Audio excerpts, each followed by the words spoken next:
we have a little more time to get into some of the articles and things that are some of the viral scream that's going throughout the internet, answer some of the concerns. So this is how the newsletter starts. It's worked on every day throughout the week. Seismic chart is the data that's coming in tonight. It's not here yet. If you look at a little bit of what we've seen for the last few years here, no 7s and 8s for week 8. And these are coming. You're going to see these coming down here in the chart very, very soon. We're seeing that last year we had more activity than in 2014 and 15 for week 8. And the uptick is definitely going right now. The Earth core temperature is just gradually heating up. This is already completed. This 12-degree angle that we have is continuing. We're trailing last year's position by 12 days, and that's adds 12 days to the calendar year, 377. So this has been on a 377-day cycle for a little more than 10 months now, and appears to be locked in. It's giving more weight to the magnetic North Pole migration modeling. And even Survival Group members are writing me mystified about the fact that there could be a 2018 orbit cycle. That's part of what I wanted to address today. I forwarded that information to the Survival Group. And this is what was answered in, this is newsletter volume number 12. This was just addressed. This is March 22nd, late last month. And Hugh asked the question, big question, and about leaving for the bug out location. This is the kind of information that you just can't miss. If you're in the Survival Group program, you're planning your best strategy, you're working with your fellow Survival Group members. Now we have about 175 members in the Ozarks program. People are writing me asking, are there any people in my state? That's the reason you're given a group email, all that group email information, so you can request that from your information. You guys can go off to the side if you're seeking information from someone living in California or Colorado or whatever state you're living in. You get that from your Survival Group members. There's no central database on locations or anything like that for security purposes. You carry on those communications with your Survival Group members. These are the two primary models that are running right now. The binary star magnetic repulsion model. This has a 75% chance of accuracy. The reason that there's multiple models is because we have conflicting data. We're dealing with an anomaly. I wish this was easier. I'm sure you guys wish it was easier. We have a lot of data. When you have a lot of data and there's conflicts in the data, it requires multiple modeling. And whenever Vanuatu, that's the key, 7.0 Vanuatu quake, right here. This guy, it came on April the 28th. Previous year, it came on April the 23rd. Wait a minute, it came on April the 25th. That was 7.8 Nepal, right here. So it's right here. So all the data is volume 12 is what you want to look at if you're having any questions about the modeling. So with the slowdown, dramatic slowdown apparently, we cannot determine yet if Jupiter is causing the near-side alignment quake events to come early, now that it's on that side of the solar system. Let's look at where, well, that's going to be a little difficult. Here we go. I must be running a little bit low on memory. So this is where we are in the solar system right here. Libra constellation. Black star is just about in this position where my cursor is. So whenever you go out at night, let's look at Stellarium. All right, here's the ecliptic right here. This is from my view here in Florida, where I'm looking.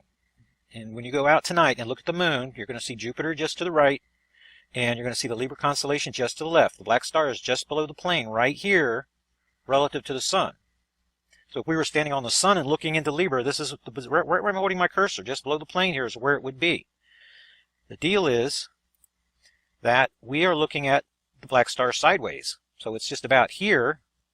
So whenever we have a sun view right into Libra, whenever we turn the solar system around to get our view from Earth, then it would actually appear to be between us and the right side of Scorpio. Because the Earth is moving this way, the black star would appear to be retrograding backwards, because we're moving 66,000 miles per hour this way. So celestially, the black star would appear to be transitioning from over here in the 16, 17-hour neighborhood back over into the 15-hour neighborhood, back this direction.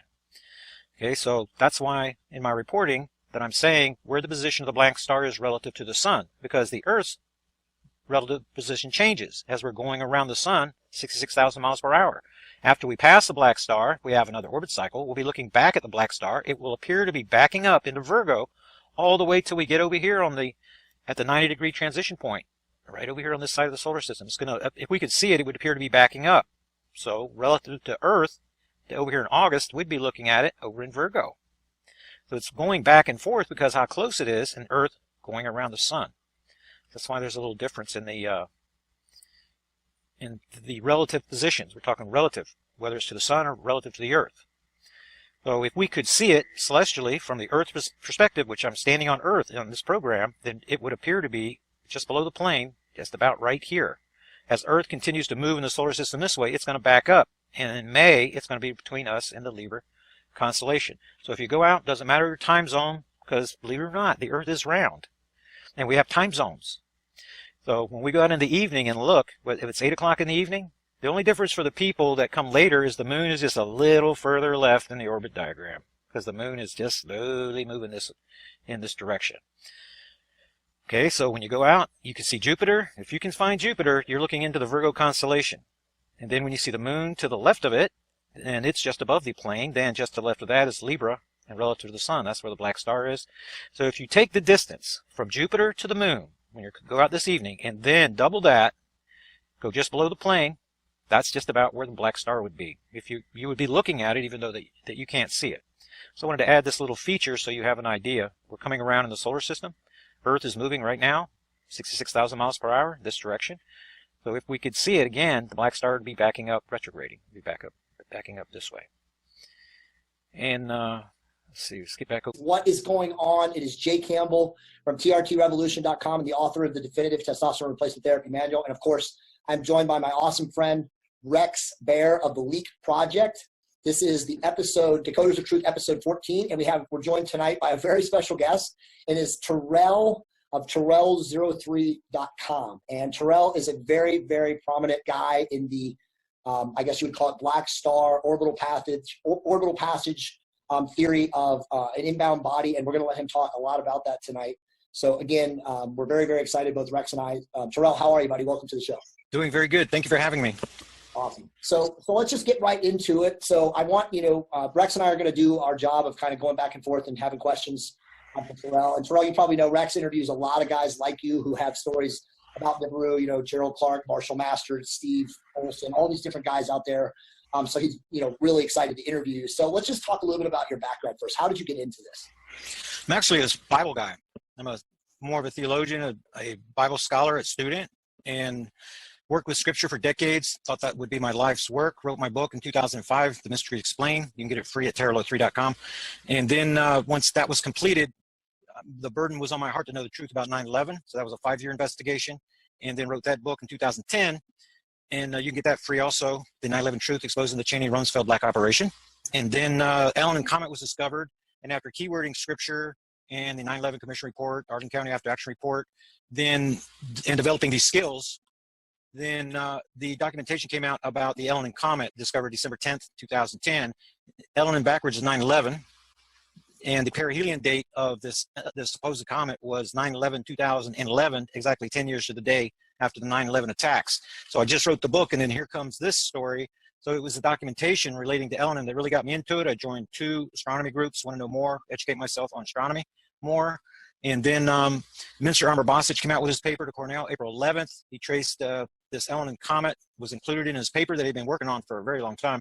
And he traced the seismic pattern going back to 1965, which obviously didn't happen because of a comet. It just so happens this celestial object, this object gravitational magnetic anomaly that I've been tracking now for the last 6 years was in Leo at the same time as the Ellen and Comet. And I believe that Ellen and Comet is a lettered agency PSYOP that they ran to desensitize people, very similar to the comet ISON.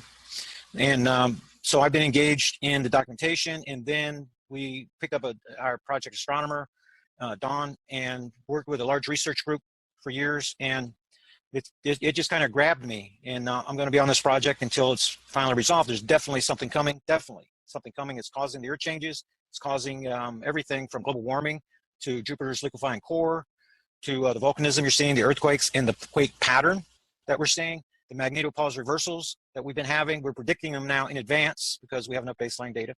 And that's really how I got into the investigation. So let me ask you a real quick question. So you're saying, if I'm understanding you correctly, you're saying that Ellen and ISON are both psyops, and they're both a cover story for the same thing, which is the inbound object, which you call. No, I'm not saying that. Elenin passed on through. The seismic pattern continued. So the reason, the way that they use these psyops is to desensitize the population. So you've heard Nibiru, Planet X, the lettered agencies are running both sides of that, and everybody's hearing it so much that they're becoming desensitized to it. So the plan is to put everybody to sleep and to make them look at Hillary and Trump and whatever's the reruns are running on the television, rather than waking up about what's coming from space. Okay, so if I'm understanding you correctly, again, I apologize. So you're saying that Elenin was a comet and it did pass through. So ISON was a comet. Elenin was not a comet. Okay, Just try to find a picture of it. Okay, I got you. So Elenin was this black star, but ISON was a comet. That's right. Okay. But there's a lot of similarities. They were both discovered by Russians. The first hyperbolic comet discovered by a Russian was Elenin, and the second one would have been ISON, except for they ran out of time. There's a 72-hour time limit for them to get corroboration from other astronomers, and they missed it by about 2 hours of identifying this thing as a comet. So that's why it was named after the network, the ISON network. Turned out to be a dirty snowball, but James McCanney ran with that, and it was a mini solar system. If you remember, both of them were mini solar systems. If you look up the keywording for the documentation on both of them, and too many similarities for them not to be connected. And it was another desensitizing op that the lettered agencies ran. If you notice, McCanney left Planet X movement shortly after that. So he was used as a vessel for a little while, and then he, like Lucas that came before him, if you've been watching John Moore, listening to John Moore, then it was Lucas, 2011. I remember Lucas. Yeah. I interviewed him back in the day. And he was really big into it. He came to Revolution Radio where I do my work. And then he was replaced by James McCanney. And I expected them to replace McCanney with someone else, a little higher level NASA type guy. And that didn't happen. But both of those were psyops used to desensitize the population in my mind. You know, let me jump in real quick, because I've often thought that the desensitization process started way before even 2003. Because if you play Cry Wolf long enough, eventually no one's going to believe it. Even if they do believe it, they just don't want to hear it anymore because they've heard it for so long. So like you said, it's this desensitization process. But let me ask you this. As far as the charts and stuff that you're going to share with us here, and I had a whole bunch of earthquake reports the other day that somebody sent in. I'm talking dozens around the West Coast, all the way up into Alaska. And then you've got the Ring of Fire, obviously. Are we going to get to a point to where you think that it's going to be similar to the film 2012 on the West Coast? Absolutely. It's going to happen. The dominoes are already stacked against the U.S. West Coast in the entire United States.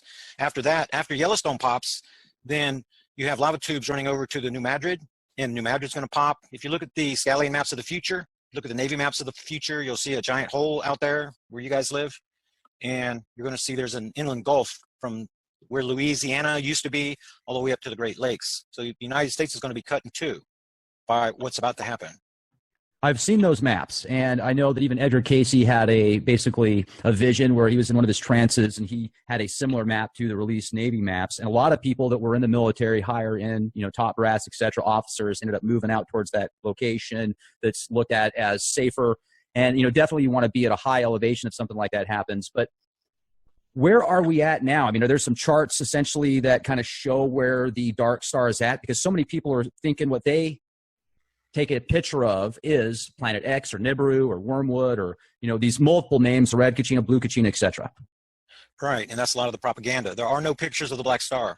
There's no pictures of the black star. You cannot photograph what is a black hole. This thing is more like a black hole than any known celestial object. So it's like sucking stuff into another dimension? No, I'm not going to say that. What we're dealing with is that sounds crazy awesome. This is a remnant body. This is our sun's much larger binary twin that burned out long time ago. And when it imploded, then it created this remnant body that comes to the inner solar system. It came to the inner solar system in the days of Noah, and it came in the days of Moses, and it's coming now to begin the day of the Lord, and then it's going to come again at the end of the age to fulfill Matthew 24 and Revelation. The sun's going to turn dark.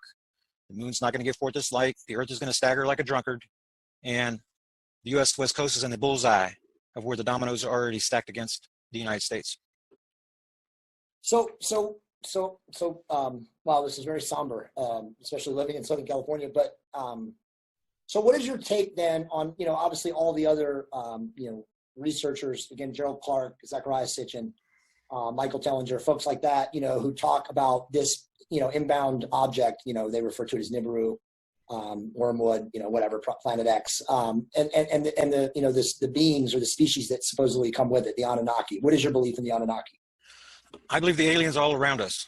I believe they're God's custodians. You asked me earlier what they were going to do with the nuclear power plants. Who's going to clean up the mess? That's who's going to clean up the mess. This is the same people that took Elijah to heaven in a chariot of fire in 2 Kings chapter 2, start at verse 10. Those people are all around us right now, but they're not going to interfere. But once the black star passes through, they're the ones that are going to clean up the mess.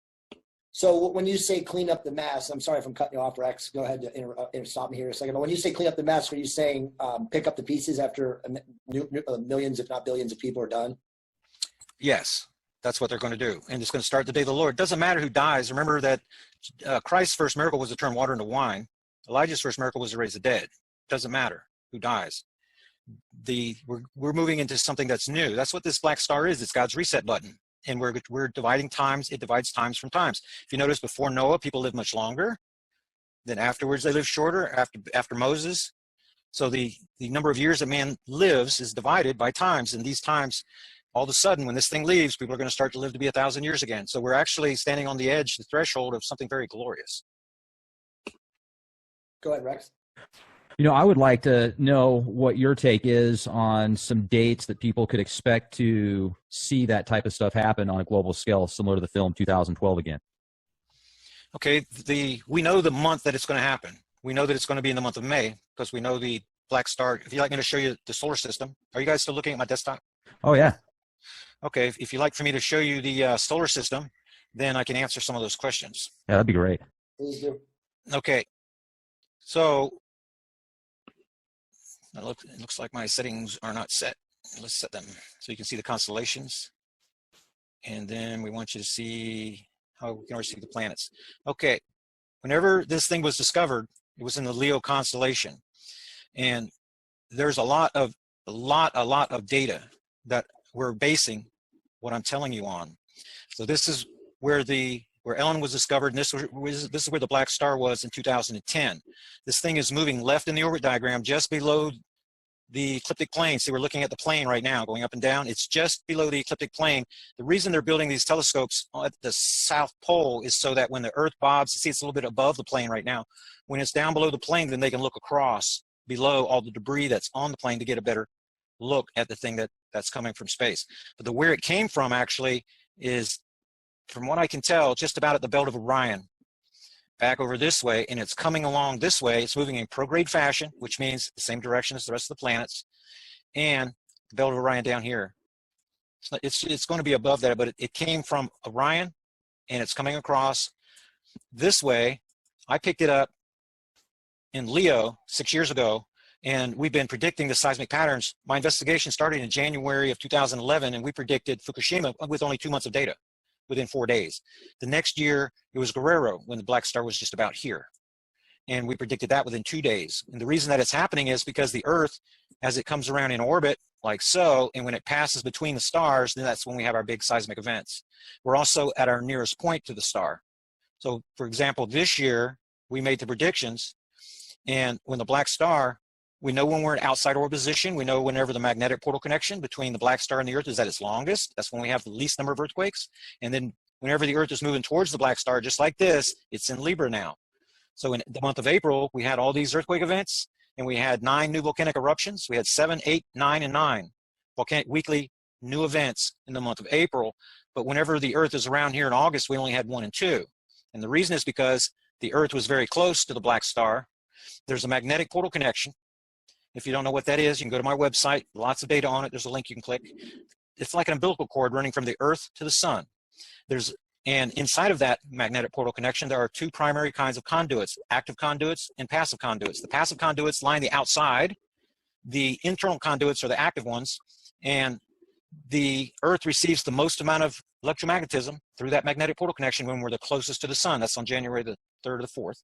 And then when we moved to the summer side of orbit, then we receive less. The same principles apply for the black star. It's out here. It's connected to our sun through a magnetic portal connection. So you know solar cycle 24 flatlined in late 2011. They said we had a double peak in 2015, which we did not. and now it's void of sunspots, which it shouldn't be. The reason is because the black star is siphoning the energy from the sun and it's redirecting it to the other planets through a secondary set of magnetic portal connections. That's why Jupiter is changing. That's why they sent the Juno probe there. That's why you can't see the spot on Jupiter anymore, because the complexion's changing. The things, the ethane, the methane, the solids in the core are liquefying. They're actually being changed directly into gas, and it is causing Jupiter to grow. Its upper atmosphere is changing, its complexion. Similarly with Mars, when Mars came by in 2012, Mars was right behind, and I can change the date here and show you. Let's go back to 2012. Right here, let's go to March. And you'll see Mars is directly behind the Earth here. So Terrell, did you build this software right here? Oh, no, this is a solar system scope. You can get it for free on the internet. Oh, wow, okay. Okay, so the black star is behind Mars on March the 12th, 2012. I've got it on March the 10th, but March the 12th.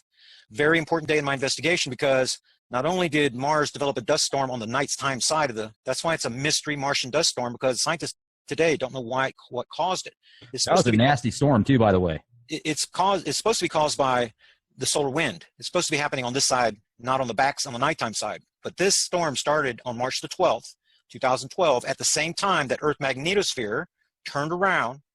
The bow shock faces the sun. The tail is supposed to point this way. It blows in the solar wind. For 28 hours, our magnetosphere turned around. And the bow shock faced the Leo constellation, the same constellation where my black star was. Big, strong evidence. And it happened just before the Guerrero event that we predicted within 2 days. So here comes the Earth. It's getting ready to pass between the black star and the sun, and it's pulling two magnetic portal connections with it, the one from the Earth to the sun, the one from the black star to the Earth, and it crossed the star-to-star magnetic portal connection. As it did, it caused magnetic portal connection convergence. This angle was 45-degree angle back here. But when we started moving between the two, that angle got smaller and smaller, and the convergence of those portal connections causes portal-to-portal cross-firing, a sprite formation. The biggest lightning bolts that you can imagine between these portal connections, that creates highly charged ionic clouds being given direction between the converging portals. So this big giant wave was pushed through towards the sun, causes solar flares. We had giant solar flares leading up to this too. And the fact that this happened just before Guerrero, the Guerrero event happened just after it. It happened 8 days after it. Then that tells us that we had definitely had the magnetic portal connection. We had the solar flares and the Earth the magnetosphere turning around. That tells us that we have a source of subatomic particles here that is more powerful than the solar wind, that could not possibly originate outside of the pressure shock of our solar system. It's impossible. The influence had to be very nearby in order to fight the solar wind at just 1 astronomical unit from the sun. So then in 2016, using that data, we were able to predict what happened. Let's go to 2016. And we were able to predict the Martian dust storms. If I can get this to go the right way, here we go. In April.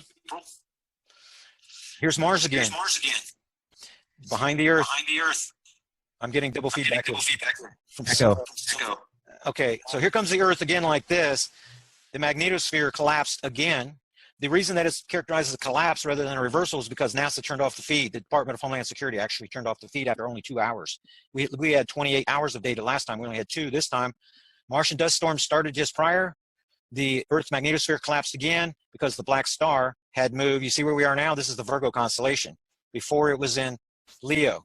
So not only this, we have a seismic pattern that I could show you from this recent newsletter. We've been tracking the earthquakes weekly, and we know when they're going to go up and when they're going to go down, when we're going to have the big uptick and when we're going to have the lull period. And we're in an uptick period, a mini lull inside of an uptick period right now, if you listen to my report. So this is the kind of data. Let's take this down just for a minute and look at the newsletter. This is year over year seismic values. They're extremely low at this point because something is coming. The patterns that we're looking at says that there is something coming, and it's kind of looking in your direction. But here's an example. This O in the chart means we're at outside orbit position. That's at that 90-degree angle position that I told you about. Look how low the values are. 2.5 to 4 magnitude earthquakes, sub 200 is very rare. Look down the chart. Look down the chart. You can barely see a 100 something. At outside orbit position is when it happens. Back in 2011, this value was 146. The next year was 164. The next year is 176. It's been migrating upwards, but very slowly. Then we have a jolt value. The highest value of the year, sometimes this second week, it's because of the way that Earth turns around in orbit to start moving towards the black star, and then we get a sudden jolt of electromagnetism that gives us that jolt value. This happens. It's very predictable in the chart. This jolt value here, 5, 6 magnitude earthquakes, this happens like clockwork. In the fifth week, not the fifth week of the year, see, this doesn't start on January the 1st. This starts when we get the outside orbit position. So the chart for the next year begins almost 2 weeks later. Here we are at outside orbit position. There was a little bit of anomaly. This value was a little bit high here to start this year. But whenever you look at all the earthquake activity that we're having when we get between the two stars, here we're having 11 of the 6 magnitude earthquakes, 4 sevens, 5 sevens right here together. Whenever we have these longer areas, we have none at all. If you're anywhere near outside orbit position, then that's the way that it is. We have almost nothing as far as earthquake activity. So we were able to predict far in advance because we know the solar system. We know where we are in the solar system, going around the sun, and when we're moving towards the black star. And whenever we come around and to get the outside orbit position over here, we move around and swing around in orbit, which we just went through. The black star is moving directly towards us. That means the magnetic portal connection is shortening on 2 times a year, and it's lengthening 2 times a year. And we have identified the seismic pattern that tells us this is caused by a celestial object. The same celestial object that turned Earth's magnetosphere around, the same celestial object that I've been tracking for the last 6 years. Wow. Let me jump in real quick. Yeah, go ahead. Go ahead. Okay, thanks, Jay. I appreciate it. So, I mean, this is some great data and much appreciated you bringing this to the table for people to look at some of the science behind the claims. I mean, this is good information. Now, as far as Fukushima goes, I am under the impression that whether or not there is a real earthquake that happened naturally or because of this dark star like you refer to, a lot of people that speculate there was more involved, like explosions that went off, etc. But that could be a whole other episode. But what I'm wondering is, with this thing being kind of like a black hole in essence, and the numbers that you put together with this, is there any truth to the 3,600-year orbit? Well, if you take the time between Noah and Moses and the time to today, and then the time from now to the end of the age, there is a period that lasts a little more than 3,000 years. So whether it's exactly 3,600 years, whether Sitchin's work is right or not, really doesn't matter to me.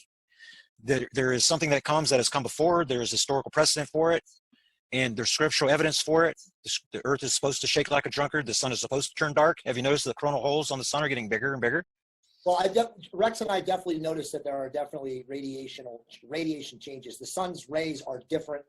The intensity of them is higher. I mean, again, I can only speak for most of the time that I'm living in Southern California, but Rex measures the radiation, the solar radiation, and it's gone up, right? Rex, yeah, in the last few years, like dramatically, it's gone up. I'm glad you brought that up because I'm looking at the levels right now and they're lower than they usually are. Right now it's at 0.09, but typically it's been hanging out over 0.1 up to 0.14 microsieverts per hour. And although that doesn't sound like it's high, and it's not, the typical levels when I first picked this watch up back in 2013, and it's been recalibrated since, the levels were literally at 0.06, 0.07. They rarely spiked, rarely went above that. And now I haven't seen it that low more than a couple of times in this area over the past couple of years. Now, traveling the country extensively for a couple of years from 2013 to 2015, I noticed certain states had much higher levels. Even if you go to southern Texas, like around Big Bend National Park, in the park itself, the levels almost triple. Atlanta, they were really high. But you can definitely tell a difference with the actual radiation, and I'm wondering if it's because of all the geoengineering that's going on, or if it is this dark star, if that's emitting extra radiation as well. Well, before you answer that, isn't the geoengineering, great question, Rex, isn't the geoengineering because of this? First, let's get to that second. First, you're not measuring solar output whenever you're using your device. You're measuring Earth's ability to defend itself against solar radiation. So you have solar output, which is diminishing. The solar output is actually weaker now. The heliosphere around our solar system has shrunk 25% in 10 years. The problem is, Earth magnetosphere is weakening 10 times faster than they previously thought. So what you're seeing is Earth magnetosphere fluctuating, and that is letting more of the solar rays get in, but the solar rays are actually weaker now, and they're getting weaker and weaker and weaker.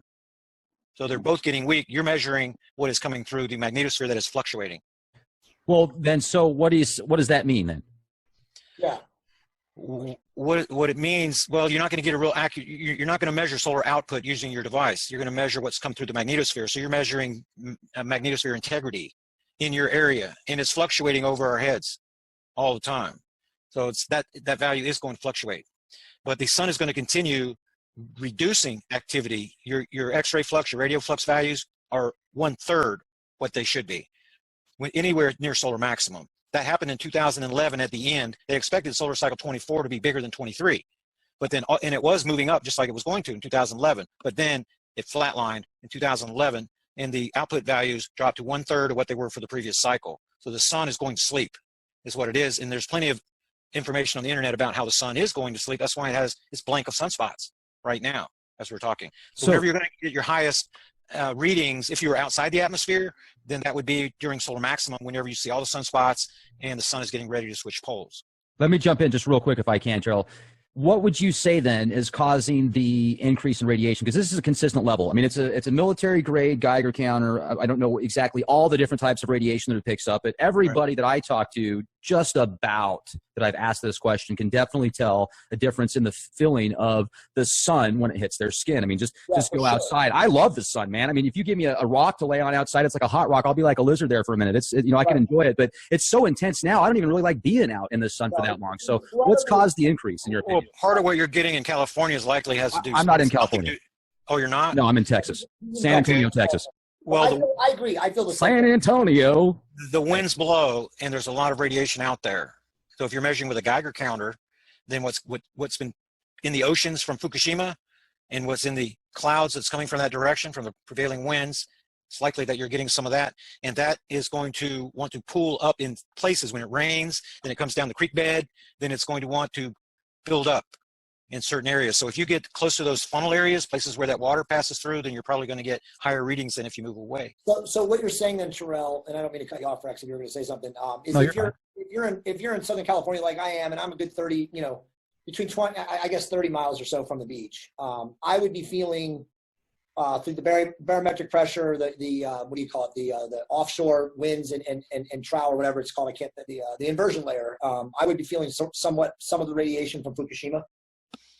I'd say that's very possible, but the life on that's lower in the food chain, the reptiles, the amphibians, they're going to be affected first, and the reproductive cycles where it's going to show up. So in the embryos, so you're going to see those things way before it's going to affect you. It would affect your offspring, your fertilized egg, and your wife before it's ever going to affect you.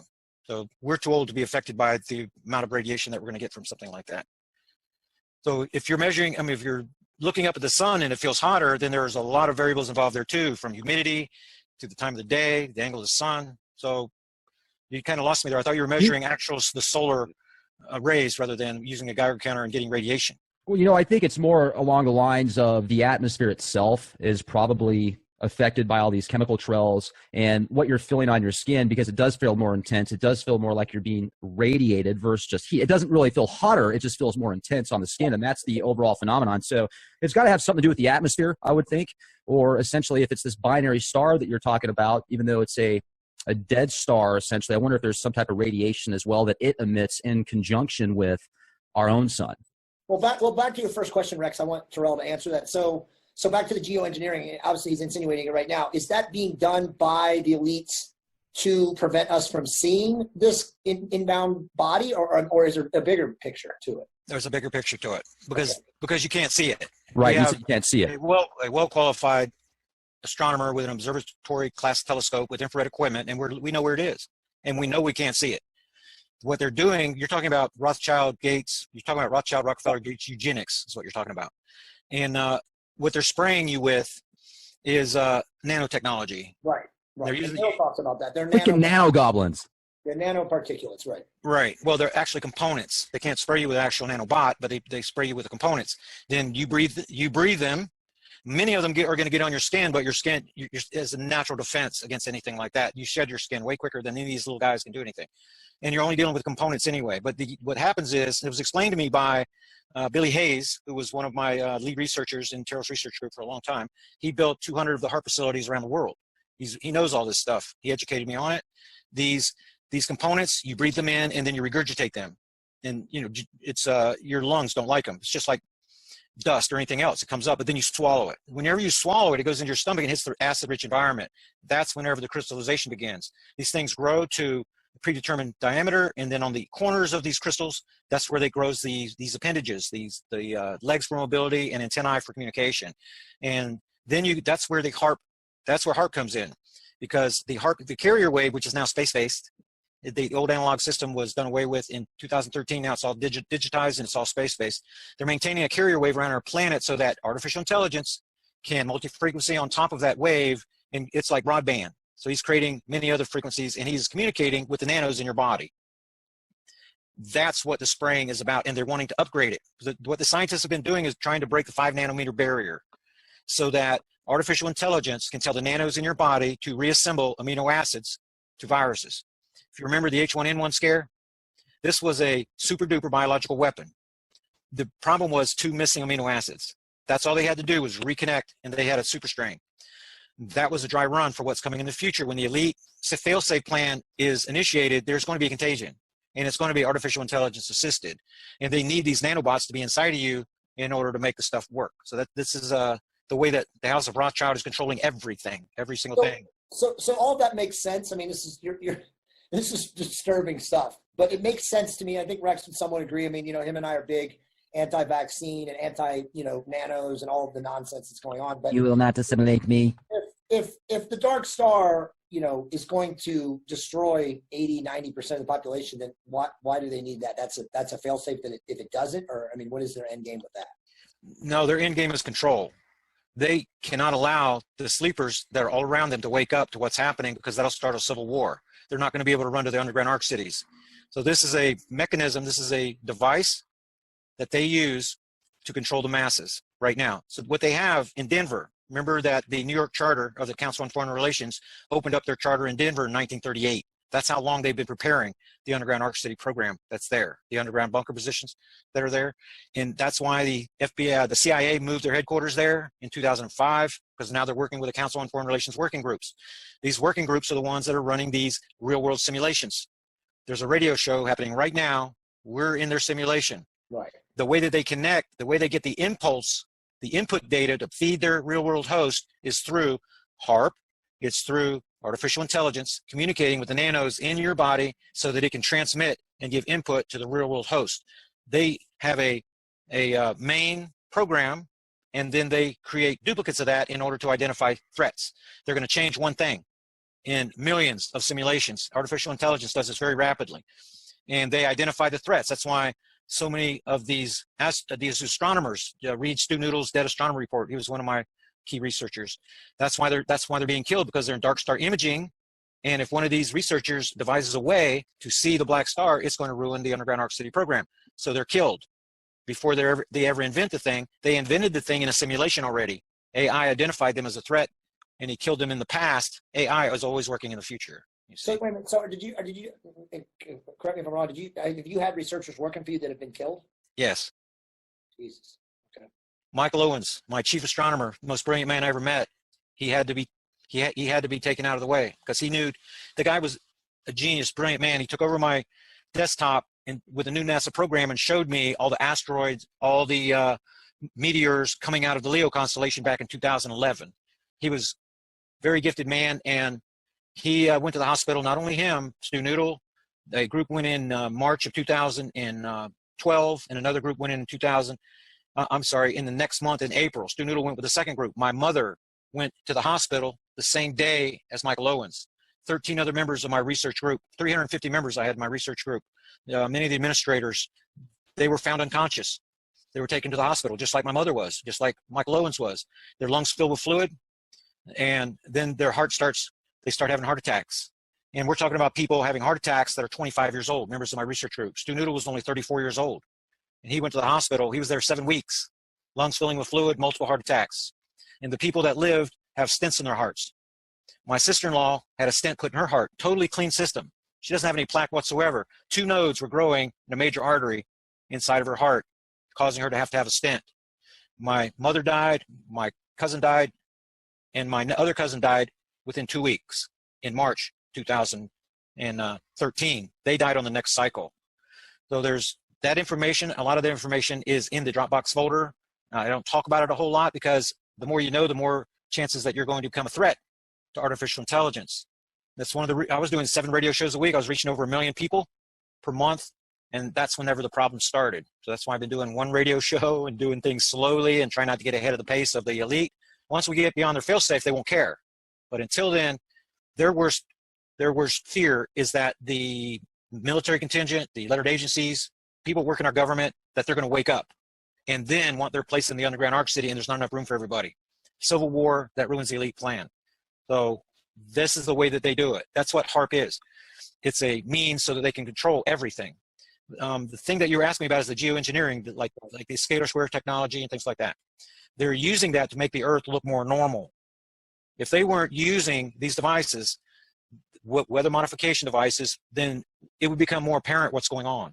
So they're trying to nudge things to make them look like a regular weather pattern whenever what's happening to the Earth right now is anything but regular. You have jet stream fluctuation that is wild.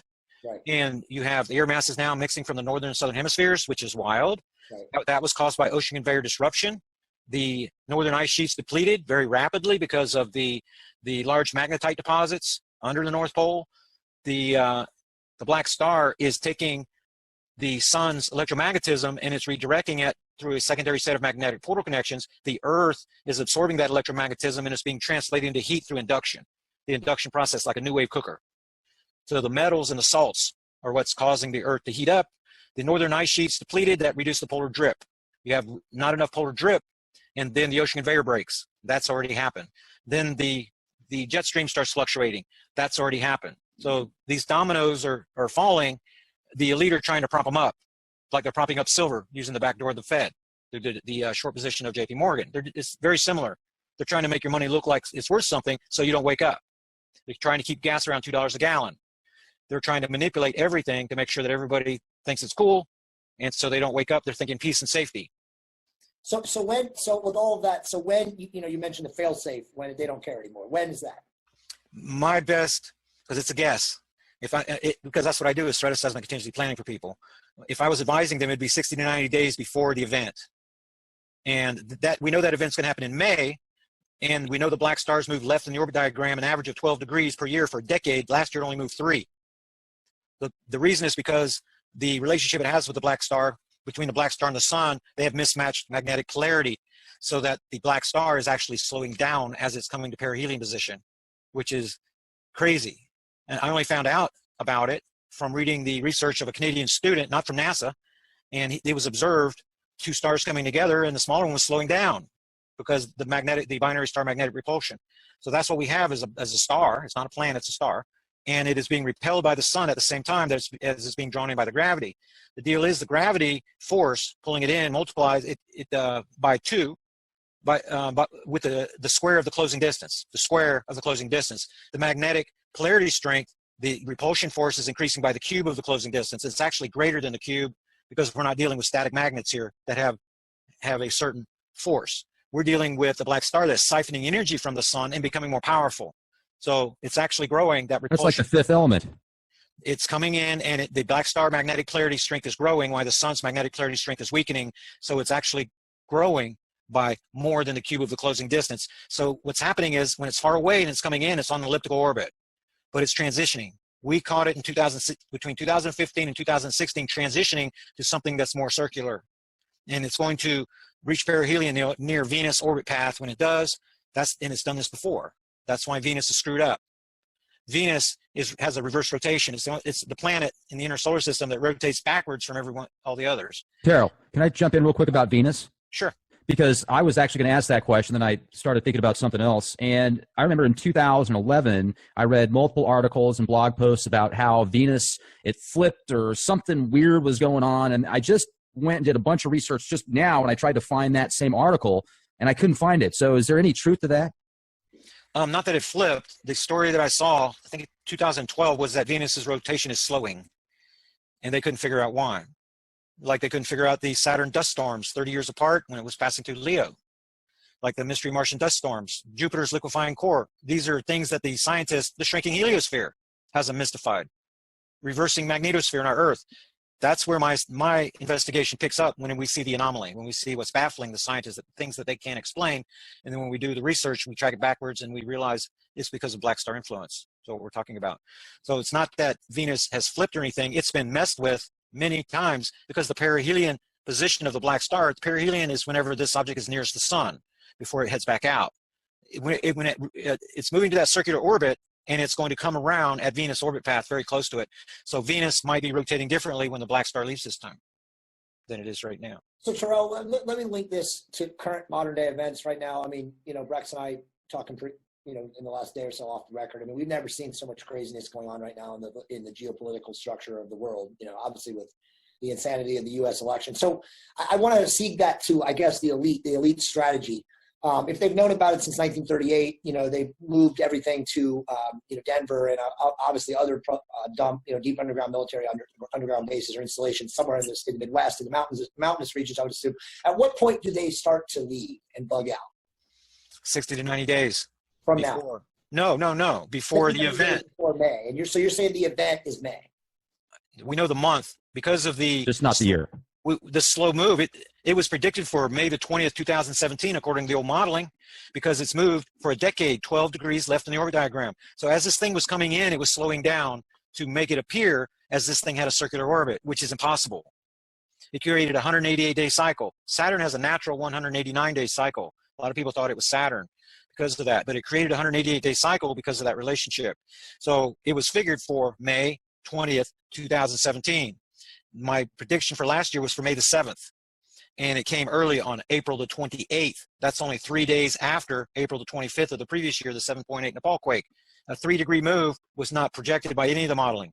So now we're sitting here wondering, are we going to have another 3-degree move this year? Is it going to be another 12-degree move? What's it going to do? The Earth has to testify. As we come to outside orbit position, then I got new data. That happened August the 19th. Everything happened too early. Now we're going to come behind the sun relative to the black star, and I've got a lot of data that I'm going to gather as we're coming behind. We're going to watch the solar flare activity. We're above the plane, so I'm not going to below the plane, so I may not get my 3 solar flares leading up to my backside alignment quake event. The quake event last year was the two 7.6 Peru quakes, November 24th, 2015. That happened when the Earth passed behind the sun relative to the black star. Is it going to be 3 days later this year? And is it going to match the front side alignment? See, these are things that I don't know yet, but the Earth will tell us. Then after this rash of earthquakes and volcanism we're going to have in the second 2 weeks of November, it's going to happen. We're going to go to outside orbit position again 3 months later. And I'm going to be able to look at all the seismic values. That's going to tell me how far left in the orbit diagram this guy went. Now, whenever it gets to the left side of Libra, my old modeling said it's here. So this thing is transitioning in its modeling, but I think everything's going to equal out by the time it gets to Earth orbit path. So there's no way that it can go beyond into June or July, because then its orbit path would make it so far out that it would miss Earth altogether. There's no possibility for a crossing event in that. That's what Nibiru means, planet of crossing. So it's May the 20th. It's going to be in the month of May. Pretty darn sure that, but I know enough to know that I don't know what year it is. Well, wouldn't it be reasonable to assume if we're going to have this kind of massive earthquake? I guess maybe not. I mean, I guess I'm just thinking for myself because of where I live. But so this type of earthquake activity that's going to happen in the second 2 weeks of November. I mean, would this type, if it's as big as you say it is, where it's crustal movements, splitting, whatever. I mean, that's going to disrupt. It's going to bring on societal chaos, right? In North America, at least. That's right, but that's not what I'm predicting for this orbit cycle. See, we're watching the magma waves that are pressurized from the transition zone of Earth mantle, these rising magma plumes. And volume 28 of my newsletter, I do a lot of work on it, and I did a little work on it on this newsletter today. We can actually see the scientists did give us an image inside of the Earth of these rising magma plumes. That's going to be what destroys the western part of the United States before it shifts east. So we know the seismic pattern. We know that these deep earthquakes we're seeing in Fiji right now, down in the transition zone. Last week they jumped over into South America, just like those 2 Peruvian quakes. They were more than 600 kilometers deep under South America. They jumped over from Indonesia. Those earthquake events are going to continue migrating north. We're going to see how far north, but I expect to see the deep earthquakes going through Central America and Mexico before they get to California. So you're going to have plenty of warning for something like that. So when you say, like, what kind of white, are we talking like over an 8.5 where it's like the movie, Earthquake, the movie that was out last year where the entire state was just separated? Or are we talking just, I guess. We're not talking about those kind of earthquakes. We're talking about earthquakes that take place 600 kilometers deep inside the Earth. Right. So it's not like you're going to feel the Earth shaking. It has nothing to do with Earth's crust. It has to do with the transition zone of Earth mantle. So out there in Fiji where they're having, or even over in South America when they had this big 7.6s, they were deep, deep down in the Earth. That causes that magma to rise. It displaces. As that magma is rising, then it becomes, it's like an air bubble on the bottom of the ocean. As it rises, it gets bigger and bigger and bigger, and it displaces the heavier magma that is supporting the crust. Whenever all them bubbles from all that, the magma from the transition zone is glassy-like. Rock on top of the transition zone, metal on the bottom. This is the glass that's in the middle. Whenever Yellowstone erupted the last time, it killed animals on the other side of the planet because it came from the transition zone of the mantle. So I saw a report today that says that earthquakes can happen in California further than 15 miles deep. They can happen 600 kilometers deep. Right. They've been reporting that actually recently about right. That. So they're kind of prepping us. But what, again, for the lay person, and we're on live on Facebook right now, so there's a lot of people watching and listening, and definitely they're listening. What does that mean? Like, are we talking a giant tsunami? Are we talking, magma coming up through the streets? I mean, what are we talking about? All the above. Talking about massive. See, California is in the worst position in the whole world because the magma these plumes originated in Indonesia. They're pushing up through the Philippines. They're pushing up through Japan. We had a new volcanic eruption this week in Japan and Kamchatka. This magma wave is deep in the earth and it's coming around. It has horns on it that push up, little domes that push up. That's what's creating these 5 magnitude earthquakes off the coast of Central America and Mexico right now. We're having a series of them. I predicted them in advance. I know where the magma plumes are, and it's happening. Now, we are going to be in an uptick period until the end of November. The Earth core is going to continue getting hotter and hotter until the end of November, and then we're going to go through a lull period. The Earth core is going to cool down again. So the question is, how far are these magma waves going to push before they start retreating back towards Indonesia? So we still have all the way until the end of November, and I'm already seeing the 5 magnitude earthquakes off of the coast of South America, Central America, Mexico, out in the Pacific. That's from these magma plumes that are deep in the earth, and they're wanting to rise up. They're pushing magma already, and it's causing these 5 magnitude earthquakes. Those are warning signs that I'm giving you right there. So what you're saying essentially is that the likelihood of an ELE for the Western United States is extremely high. Extremely high. These magma waves are pushing through Chile. They're pushing through Kamchatka. But whenever they converge at the coming around the Pacific Ocean Ring of Fire, they're going to push through Cascadia. They're going to come from the south, and they're going to converge at the California quake swarm area. And when that happens, the 2 waves are going to make a mountainous wave, and that is going to cause the destruction that I'm talking about. I've been warning about this for a couple of years, and there's a lot of science. The resets, the tectonic volcanic resets that have taken place going back to 2004 with the 9.3 Sumatra quake, the one that made the big tsunami that killed a lot of people. That's an event on the Black Star timeline. Then another big event was Solomon Island. That cracked the tectonic plate in 2, multiple 8 magnitude earthquakes, and that took place February 6th, 2013. Shortly after that, you started having the +3 magnitude earthquake jump at the Oklahoma quake swarm area. In 2013 is when it happened. 2014, that's whenever the Russians came out with the Grim Report. Make sure you read it. The Grim Report coming out from the Russians. The magnetic anomalies that they see over the United States now is caused by the separation of the tectonic plates. Whenever you had the break of the tectonic plate, Solomon Islands, it caused the start of a tectonic cascade. These plates in California, they are pushed up against the North American craton. The North American craton is 250 kilometers deep, very stable. Where you are sitting, the crust, Earth crust is only 60 kilometers deep.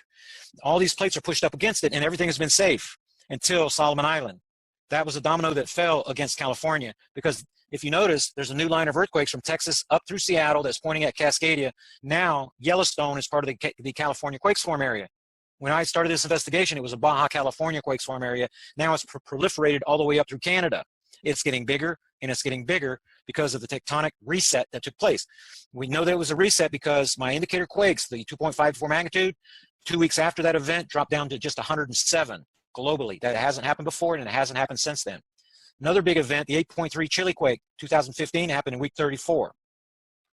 Whenever that happened, we had 12 6 magnitude earthquakes that were associated with it. After that event, for 5 weeks, we did not have a 6 magnitude earthquake in the entire world. 5 weeks. That was a tectonic reset. The pressures that have been building up in the Pacific Ocean Ring of Fire are now jumping through South America to the Atlantic Ocean. So we know that what the pattern is. We start having the activity along the Mid-Atlantic Ridge at the very end of the Earth change uptake periods. We've already seen that in this uptake period whenever we had 2 months to go still. So there's a gigantic change in the entire globe with the seismicity and with the volcanism. Now the earthquakes and the volcanism are becoming more connected than they were previous to Solomon Island. So the warning signs are everywhere. And these waves are going to continue building. Like dominoes falling, they're going to converge at California. That is going to happen later in the timeline. But like I said, I'm on the case. We're watching this magma plume activity, and we're making predictions about where we're going to get these 5 magnitude earthquakes, and it's coming true. But if you open up your earthquake 3D and look off the coast of Mexico, south of your position, you're going to see a lot of 5s out there in the Pacific Ocean. That's that magma wave coming in your direction. So I would be. So when should I leave, Terrell? So when should I take my family and get the F out of California? At what point, and how far east do I need to go? Is Nevada and Arizona also at risk? There is no safe zone west of the Rocky Mountain Ridge in the United States. There's not one there. The reason is because all of those calderas, there's lots of calderas out there. They're going to be pressurized from the bottom. They're going to be filled with that glassy type magma. It's going to displace the heavier magma. Everything's going to bulge like Jiffy Pop popcorn, and then it's going to collapse.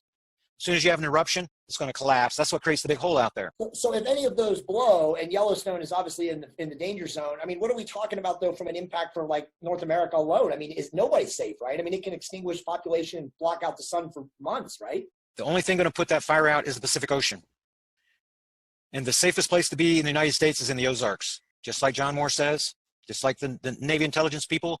The Navy, because I'm from a Navy family, Navy intelligence knows what's happening, but the Navy does not know what's happening out there. The guys that know are, that's why I moved to the Ozarks and worked there for 2 years, because I know this stuff's coming. So I went there and worked without pay on a large land. You could walk around this land for days with a big giant cavern, and brought my survival group there. And survival groups are forming right now, not at that position, but at a nearby location. Then it's the safest place to be. You're far enough south to avoid the pyroclastic flows. You got protection from the Rocky Mountain range, and the prevailing winds are going to take it north of our position. The power plants that are on the North American Craton are going to be decommissioned. The elite are going to get their power from there later in the timeline. There's no comparison to a nuclear power plant on the North American Craton in one that is on the East Coast, where you have thin crust and you're going to have crustal displacement later in the timeline. There's also no safe zone east of the Mississippi River Basin for that reason. Just imagine whenever after Yellowstone goes, New Madrid's going to pop, you're going to have a new line of earthquakes running from Louisiana all the way up to the Great Lakes. It's going to liquefy the entire region. The liquefaction is going to create the inland Gulf. Everything is going to flow right out into the Gulf of Mexico, and the salt water is going to run all the way up to the Great Lakes. That's the scenario that we're talking about. And then problem is these you know the stories of Pangea. There was one continent. Yeah. Well, the edges went away from each other and they came together on the other side of the planet. Guess where that is? Central United States. So you have got a fault line that is on the eastern side of the ridge of the Appalachian Mountains that's pushed together like fists. Whenever New Madrid goes, then you're going to get a settling from the ridge that's going to want to move west, and it's going to open up this crack, and you have a fault that's running from North Carolina all the way up to New England that's going to shake just like the New Madrid. There's no safe zone over there. You can't go in a cavern and come out later because of all the nuclear power plants that are, and the prevailing winds are over there. So my group, that we went to the Ozarks, and we have people from California and New York and North Carolina, all over the country. It's in the central part of the country. That has been identified as the safest place in the Northern Hemisphere for lots and lots of reasons. Natural water resources that come from the aquifers, and cavern formations where the animals can avoid, so that can become our food source. And it's a remote area. We're 45 minutes from a paved road, for example. And so it's the perfect survival location, and that's where you're going to want to look. If I were you, I would take a vacation, go to the Ozarks, visit caverns, shake hands with those people, and then make that my place that I'm going to bug out to. You don't have to move. You have to have a bug out location, a place that you're going to go whenever your threat assessment guy tells you when to go. You're a newsletter subscriber. You subscribe to my newsletter, so you're going to get the notice that you need to bail. You need to get the heck out of there, because when I'm making my move, you guys are all going to know. So real quick for everybody that's watching, because we got a lot of people watching, how can people subscribe to your newsletter? And by the way, I subscribe to his newsletter, not blowing smoke. He's not trying to collect money from people. It's dirt cheap, and he gives it to you for the whole year. How much is it, Terrell? How do they do it? $25 per year, and you go to this website right here. There's my name, Terrell03.com. RRAL03.com. I subscribe. Yeah. He's got amazing information. He's got a book on 9/11 too that I've been skimming through. That's absolutely fantastic. So yeah, there's a lot of free stuff here. This is the scripture section. This is the 2-hour radio show on that. It's all introductory to the Mystery Explained, the book I wrote. It's a pig, and you want to see God's wisdom. It's hidden in plain sight through His 3 witnesses of spirit, blood, and water. That's where you're going to want to go. If you're a God-fearing, gospel-believing Christian, you don't have to prepare for anything. in 1 Thessalonians 4, it's told that we're called away. The destruction that I'm talking about comes in 1 Thessalonians 5. It comes afterward. So that's the section for, like, if you're elderly, if you are dependent on medications to live, go to the scripture section. Then this is the 9/11 section right here. And it's same format, 6 videos, and then a 2-hour radio show and a book here. And same thing here, 6 videos, 2-hour radio show, and then my newsletter. And you get 52 newsletters. You actually get access to all the newsletters that are. I recommend volume number 9 from 2012. Michael Owens wrote it. The gifted guy. He was the one that was writing all the featured articles back then. And so you just hit the subscription button, and it's a PayPal thing. If you don't want to use PayPal because you don't like PayPal or whatever, you can click this Contact Carol button and write me, and I will give you a snail mail address. You can send a check, $25 per year, and you get a ton of benefits from that. You get the special Gmail account that you write, and then you ask me your questions, and pretty prompt, usually by the next morning, then you have your answer, and then I can include that in the weekly newsletters to help other people. I know you have some questions. Go ahead. Yeah, absolutely. And this is just some great information. You know, I was talking about synchronicities earlier, and there's actually a group that got in touch with me from the Ozarks, and they said, hey, we've got this homestead program we're doing out here. It's extremely cheap. We're helping people get set up for virtually next to nothing. And I think that's fantastic. I've been through Missouri and many times. I mean, I love it out there. And it just seems like people assume that aren't from Missouri or Texas, that Texas is like the #1 place for patriotism, essentially. And I'm sure many pockets are, but in San Antonio, it's a real melting pot. And there's a lot of great people out here. But if you go to Missouri, I mean, I'm talking about patriotism out there. People just really appreciate the American freedoms and just a lot of, you see that, you sense that. You go to Branson, there's a lot of military people out there, and the Mark Twain Forest is beautiful. It's a great place to be, so that's fantastic. And the question I was going to ask is, this is going to divert the topic here, but I think this is so important, especially because of what you were talking about just a minute ago. And most people aren't real informed with the nanotech that's involved with a lot of these chemtrails or chemicals that are being sprayed in the atmosphere, and who knows where else they're being put. Definitely there's possibilities. Some people have said the vaccines and medicines. Who knows if they're putting in organic food? I mean, it very well could be, because so many corporations control so much. But you said that you had a friend that actually helped build these HAARP-like facilities around the world, correct? 200 of them, yes. Billy Hayes. Okay. So I had an opportunity to go to Alaska in 2013. And speaking of radiation levels, when I was up in the plane, it went all the way up to 4.2, which was just the high, 4.2 microsieverts per hour from 0.07, essentially, when I was on the ground. So just think about that for a minute. But anyway, I made a phone call to my friends before I went out there, and I talked to somebody on a chat line about how I was going to go to Alaska and check out the HAARP facilities. And I was just kind of joking around when I said it, but I was definitely thinking about it. I wanted to get out there and look at it, but I didn't say I was going to do anything conspicuous. I just wanted to go out and check it out. So I go to Alaska. I spent a month out there with work, and I had a chance to kind of get outside of Anchorage, not anywhere close to the HAARP facilities, but I'm with my friends and coworkers. We're driving. We stop at this park, essentially. It's a national park. I don't even know if it was a national park, but there was a whole bunch of salmon that were coming in because it was salmon season, essentially. And there were these 2 homeless people we saw sitting outside of this park.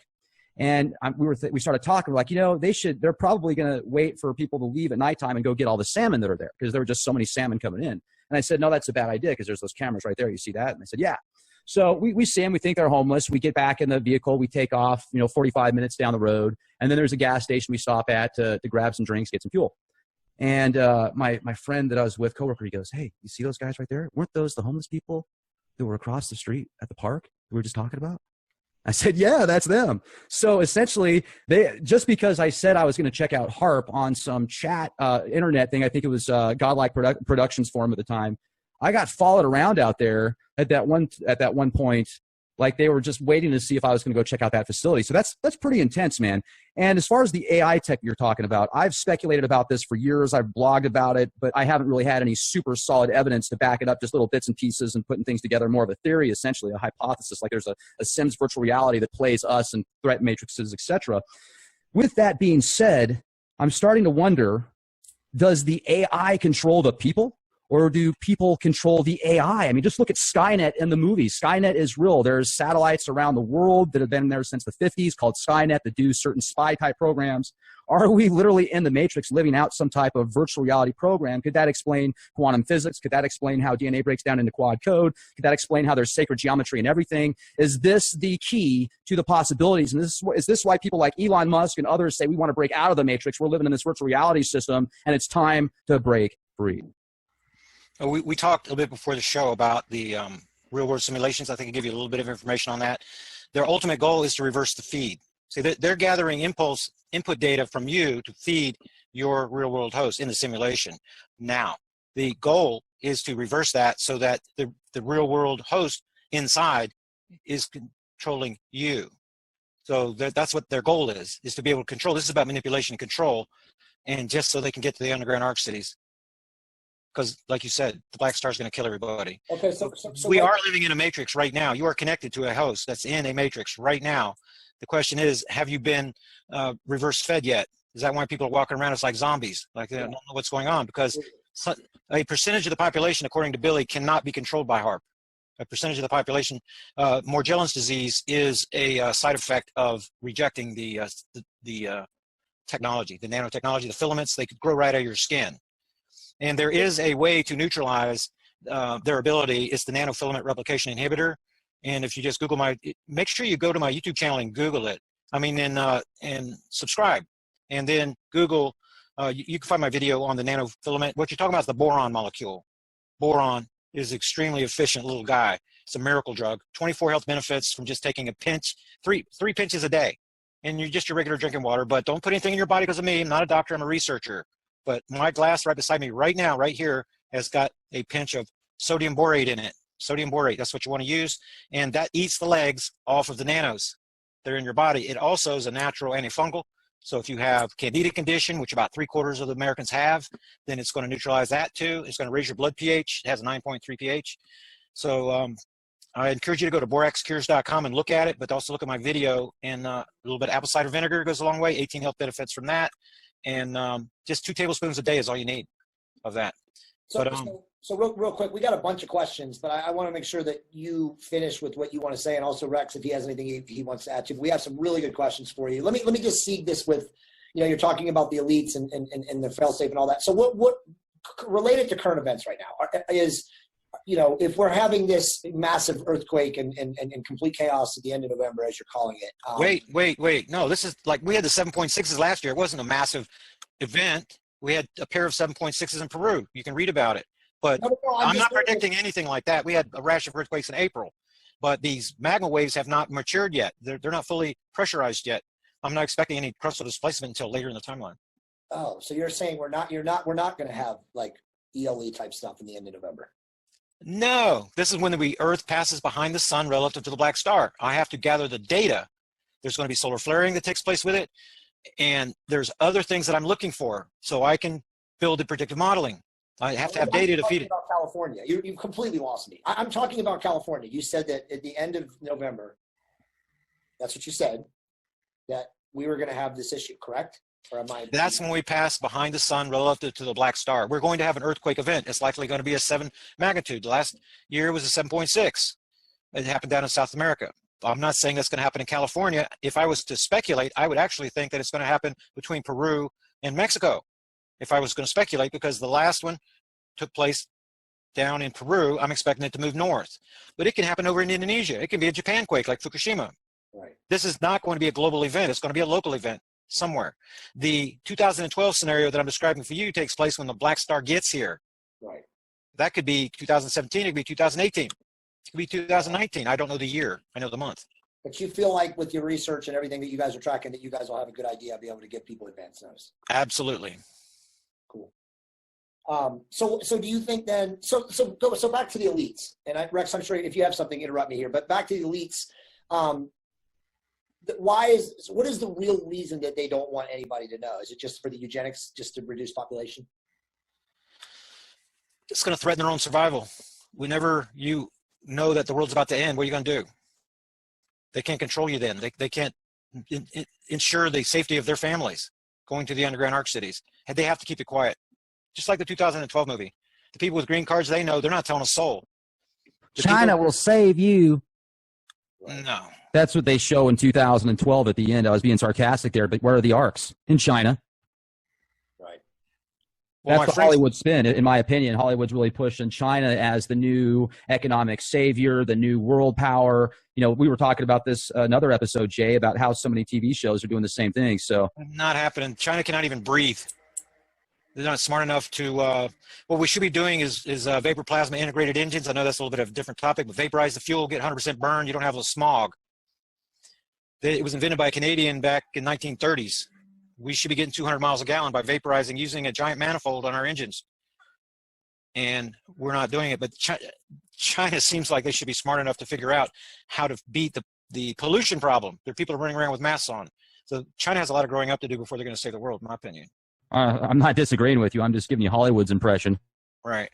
So Terrell, what are your thoughts on the current presidential election? Is there any chance that Trump has a winning, or it's already completely rigged and Hillary's installed? And it doesn't matter who wins.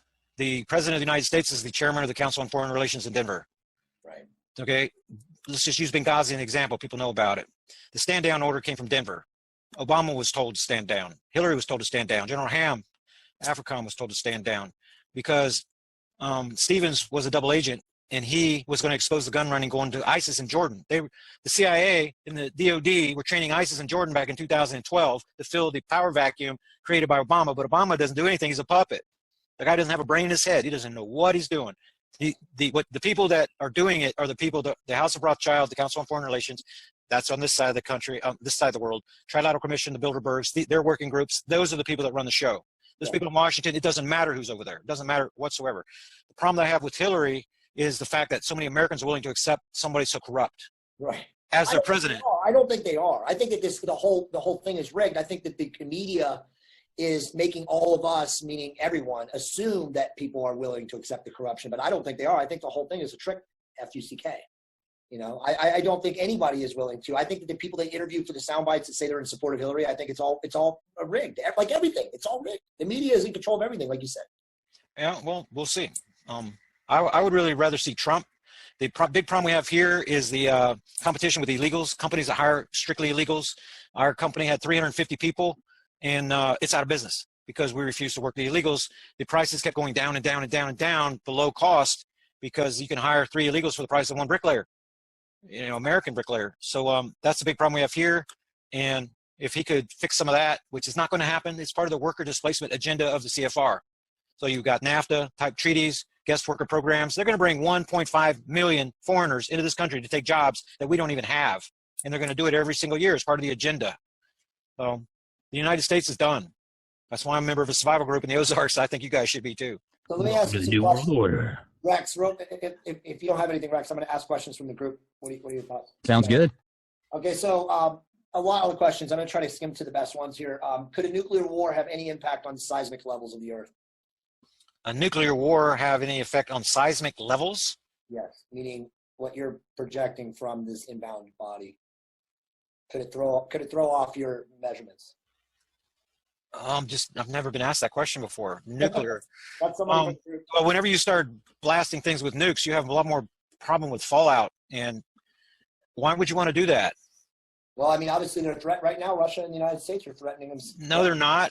They're friends. This is all good cop, bad cop thing. They're keeping you mesmerized watching them. They're getting ready to run the underground arc cities. They have to run sleeper operations. So they have to get their people that are not going to the underground cities. They have to get them oriented, trained for deployment. They're going to be deploying troops everywhere when the thing gets here because they want Americans on Russian soil, Russians on our soil. Because then whenever it comes time, they're going to deploy the sleepers against us and we're going to neutralize one another. That's the plan. Also, there's going to be a peace treaty. And the only way they're going to have a peace treaty is if they bang the war drums, make everybody think that they're going to war. The Russians, the Americans, the elite, they have too much of a threat with the Black Star. They're not going to create more threats by blowing people up with nukes. That is not going to happen. They're going to get up on the stage just like Trump and Hillary, and they're going to dance around and everything, and then they're going to decide, well, we better have peace. That's what's going to happen. It's all smokescreen.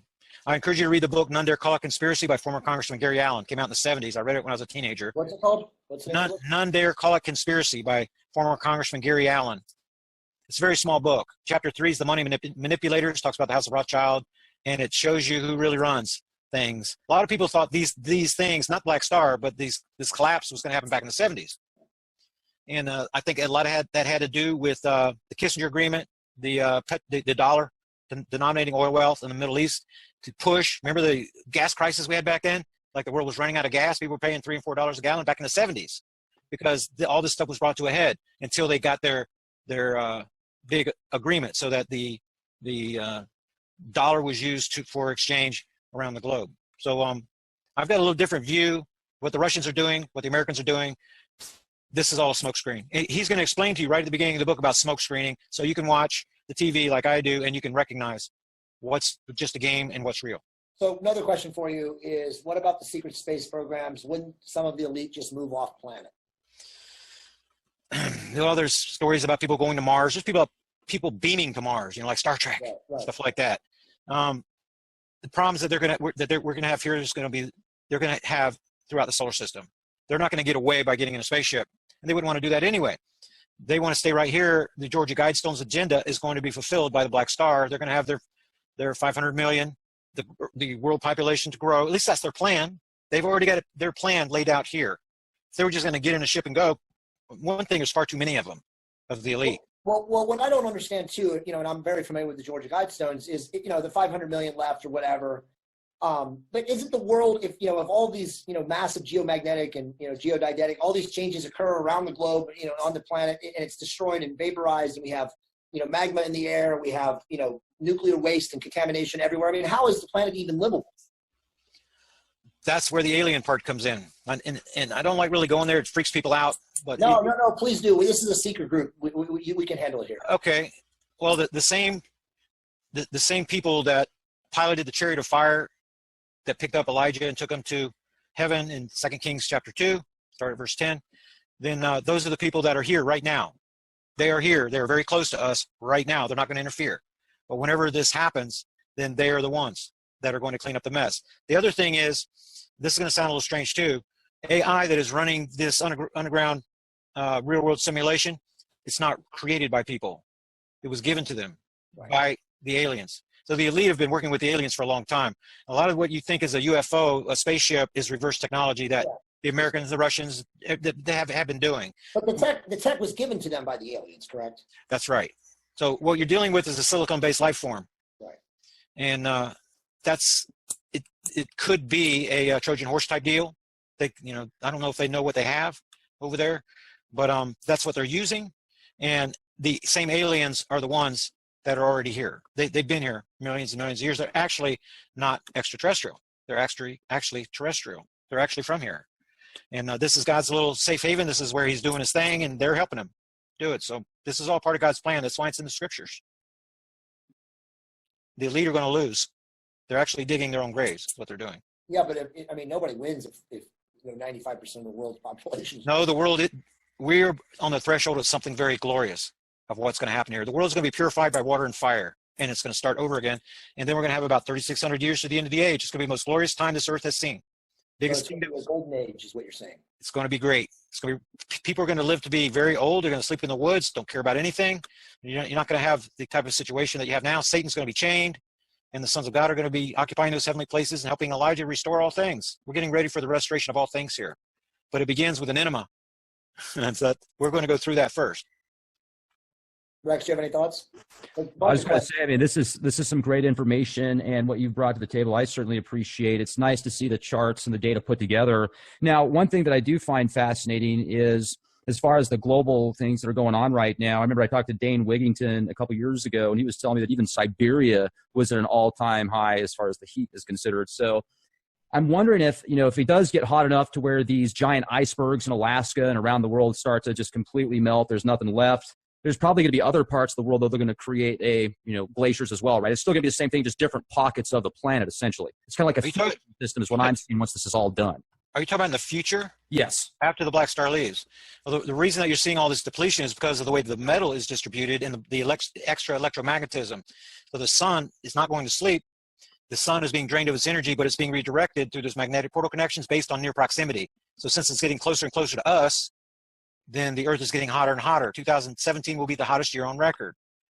Just like 2016 was the hottest year on record, just like 2015. It's going to keep getting hotter every year. The ocean temperatures, what you have trapped around the ocean right now at the equator is record hot temperatures, hot water that cannot make it back north because the ocean conveyor is broken. So as long as this scenario, and that should lead to the rebuilding of the northern ice sheets. When the ocean conveyor breaks, the hot water can't go north. That causes the rebuilding, but that's not happening. You still have record low ice formations up there, and it's getting worse and worse. And it's going to continue because Earth is heating from the inside. When you read that grim report from the Russians, you'll see Earth is actually expanding because this magma displaces. I'm not kidding you. This is highly pressurized, glassy type magma in the transition zone, and when it rises up, it expands. It really expands. It's creating a bigger Earth for us. But when the black star leaves, this stuff is going to reverse. As it gets further away, it's going to have less influence. You know, I just want to say one of my favorite songs by Bon Jovi is "Going Down in a Blaze of Glory." We got so much going on right now, man. I'm telling you, it's incredible.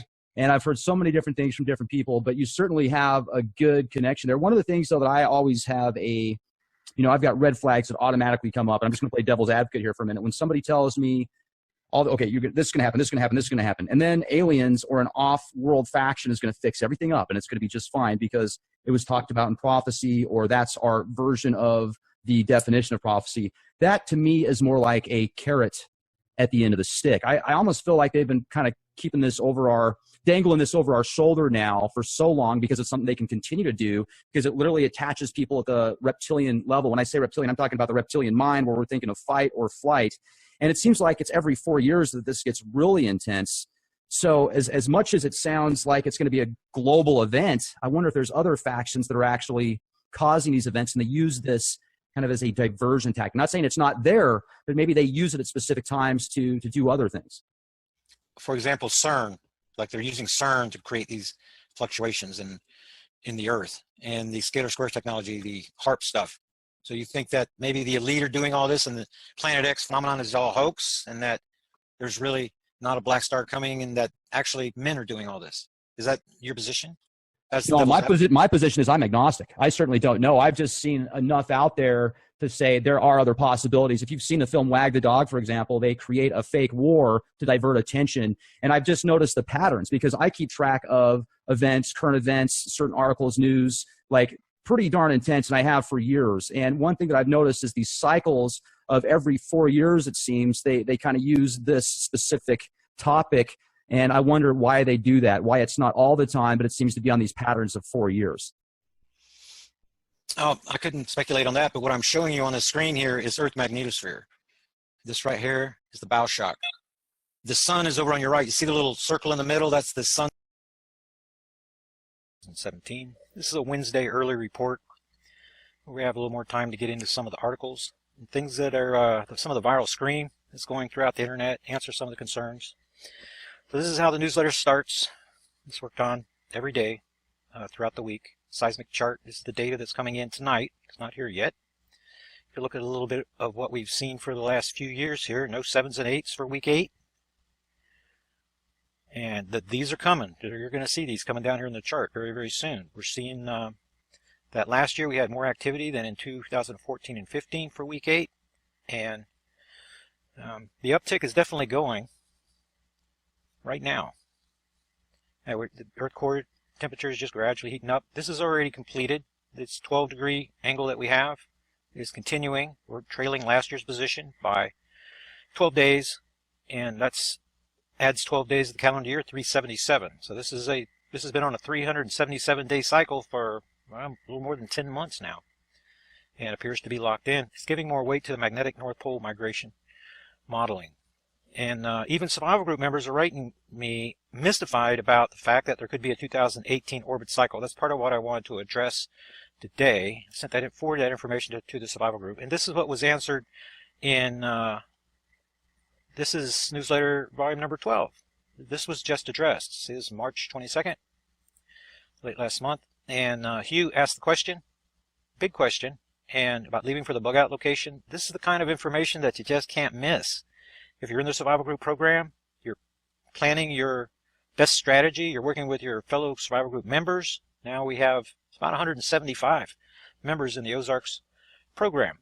People are writing me asking, are there any people in my state? That's the reason you're given a group email, all that group email information, so you can request that from your information. You guys can go off to the side if you're seeking information from someone living in California or Colorado or whatever state you're living in. You get that from your survival group members. There's no central database on locations or anything like that for security purposes. You carry on those communications with your survival group members.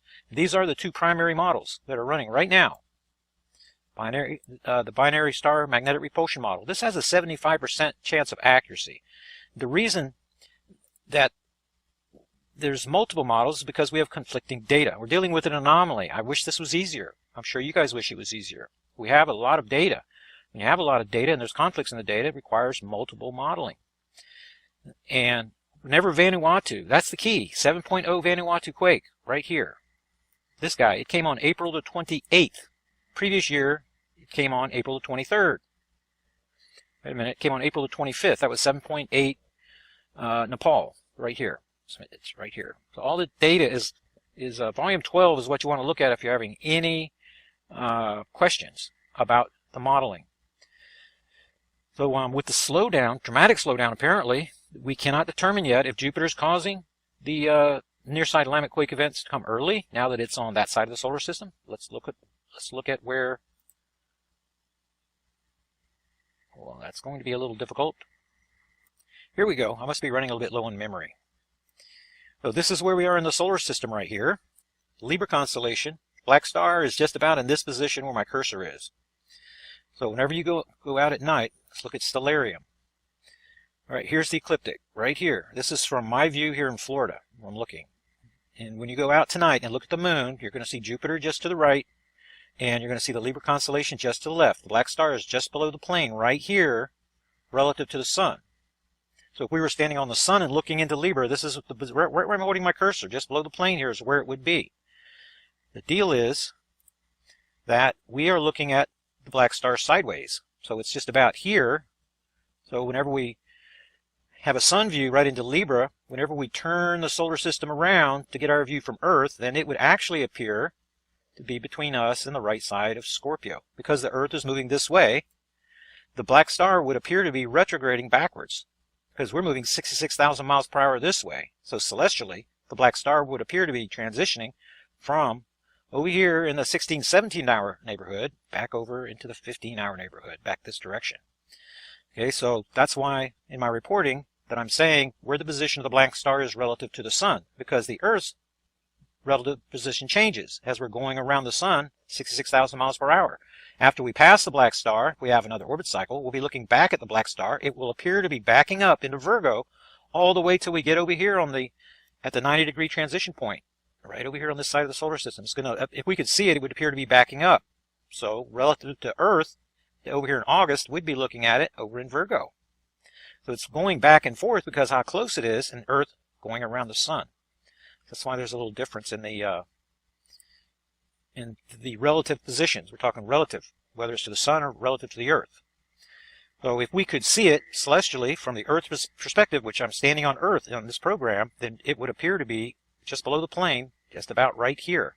As Earth continues to move in the solar system this way, it's going to back up. And in May, it's going to be between us and the Libra constellation. So if you go out, doesn't matter your time zone, because believe it or not, the Earth is round. And we have time zones. So when we go out in the evening and look, if it's 8 o'clock in the evening, the only difference for the people that come later is the moon is just a little further left in the orbit diagram, because the moon is just slowly moving in this direction. Okay, so when you go out, you can see Jupiter. If you can find Jupiter, you're looking into the Virgo constellation. And then when you see the moon to the left of it, and it's just above the plane, then just to the left of that is Libra, and relative to the sun, that's where the black star is. So if you take the distance from Jupiter to the moon, when you go out this evening, and then double that, go just below the plane, that's just about where the black star would be. If you would be looking at it, even though that you can't see it. So I wanted to add this little feature so you have an idea. We're coming around in the solar system. Earth is moving right now, 66,000 miles per hour, this direction. So if we could see it again, the black star would be backing up, retrograding, be backing up this way. And let's see, let's get back over. What is going on? It is Jay Campbell from trtrevolution.com and the author of the Definitive Testosterone Replacement Therapy Manual. And of course, I'm joined by my awesome friend, Rex Bear of the Leak Project. This is the episode, Decoders of Truth, episode 14. And we're joined tonight by a very special guest. It is Terrell of Terrell03.com. And Terrell is a very, very prominent guy in the, I guess you would call it black star orbital passage theory of an inbound body. And we're going to let him talk a lot about that tonight. So again, we're very, very excited, both Rex and I. Terrell, how are you, buddy? Welcome to the show. Doing very good. Thank you for having me. Awesome. So let's just get right into it. So I want, Rex and I are going to do our job of kind of going back and forth and having questions for Terrell. And Terrell, you probably know Rex interviews a lot of guys like you who have stories about Nibiru, Gerald Clark, Marshall Masters, Steve Olson, all these different guys out there. So he's, really excited to interview you. So let's just talk a little bit about your background first. How did you get into this? I'm actually a Bible guy. I'm more of a theologian, a Bible scholar, a student, and worked with scripture for decades. Thought that would be my life's work. Wrote my book in 2005, The Mystery Explained. You can get it free at terralo3.com. And then once that was completed, the burden was on my heart to know the truth about 9/11. So that was a 5-year investigation. And then wrote that book in 2010. And you can get that free also, The 9/11 Truth, Exposing the Cheney Rumsfeld Black Operation. And then Ellen and Comet was discovered. And after keywording scripture and the 9/11 Commission Report, Arlington County After Action Report, then in developing these skills, then the documentation came out about the Ellen and Comet discovered December 10th, 2010. Ellen and backwards is 9/11. And the perihelion date of this supposed comet was 9/11/2011, exactly 10 years to the day after the 9/11 attacks. So I just wrote the book, and then here comes this story. So it was the documentation relating to Ellen that really got me into it. I joined 2 astronomy groups, want to know more, educate myself on astronomy more. And then Minister Amber Bostic came out with his paper to Cornell April 11th. He traced this Ellen and Comet was included in his paper that he'd been working on for a very long time. And he traced the seismic pattern going back to 1965, which obviously didn't happen because of a comet. Just so happens this celestial object, this object gravitational magnetic anomaly that I've been tracking now for the last 6 years was in Leo at the same time as the Ellen and Comet. And I believe that Ellen and Comet is a lettered agency PSYOP that they ran to desensitize people, very similar to the comet ISON. And so I've been engaged in the documentation, and then we picked up our project astronomer, Don, and worked with a large research group for years, and it just kind of grabbed me. And I'm going to be on this project until it's finally resolved. There's definitely something coming, It's causing the earth changes. It's causing everything from global warming to Jupiter's liquefying core, to the volcanism you're seeing, the earthquakes, and the quake pattern that we're seeing, the magnetopause reversals that we've been having. We're predicting them now in advance because we have enough baseline data. And that's really how I got into the investigation. So let me ask you a real quick question. So you're saying, if I'm understanding you correctly, you're saying that Ellen and ISON are both PSYOPs, and they're both a cover story for the same thing, which is the inbound object, which you call. No, I'm not saying that. Ellen passed on through. The seismic pattern continued. So the reason, the way that they use these PSYOPs is to desensitize the population. So you've heard Nibiru, Planet X, the lettered agencies are running both sides of that, and everybody's hearing it so much that they're becoming desensitized to it. So the plan is to put everybody to sleep and to make them look at Hillary and Trump and whatever's the reruns are running on the television, rather than waking up about what's coming from space. Okay, so if I'm understanding you correctly, again, I apologize. So you're saying that Ellen was a comet, and it did pass through. So ISON was a comet. Ellen was not a comet. Okay, Just try to find a picture of it. Okay, I got you. So Ellen was this black star, but ISON was a comet. That's right. Okay. But there's a lot of similarities. They were both discovered by Russians. The first hyperbolic comet discovered by a Russian was Elenin, and the second one would have been ISON, except for they ran out of time. There's a 72-hour time limit for them to get corroboration from other astronomers, and they missed it by about 2 hours of identifying this thing as a comet. So that's why it was named after the network, the ISON network. Turned out to be a dirty snowball, but James McCanney ran with that, and it was a mini solar system. If you remember, both of them were mini solar systems. If you look up the keywording for the documentation on both of them, and too many similarities for them not to be connected.